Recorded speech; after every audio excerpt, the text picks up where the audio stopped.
চলে এলাম কাশী বিশ্বনাথ মন্দির। অবশ্যই দর্শন করবেন, আপনাদের জন্যই কিন্তু আমি এই সকল ভিডিও বানাই। কারণ কাশী শহরে আমি চাই যেখানে যেখানে আমি ঈশ্বর আমার মহাদেবকে পাই সেটাই আপনাদের সাথে শেয়ার করতে।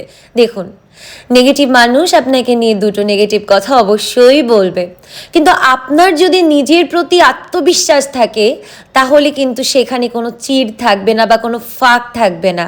যখনই সেখানে চিড় বা ফাঁক থাকবে তখনই কিন্তু ওই নেগেটিভিটি বা নেগেটিভ মানুষের কথা প্রবেশ করবে, আর আপনি ভেঙে চুরে আপনার ভেতরে থাকা সকল মহামূল্যবান জ্ঞান, বুদ্ধি, চেতনা সব কিছু কিন্তু ক্ষতিগ্রস্ত হবে।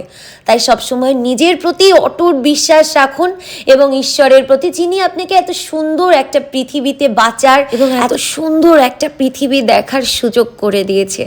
রাধে রাধে, হর হর মহাদেব।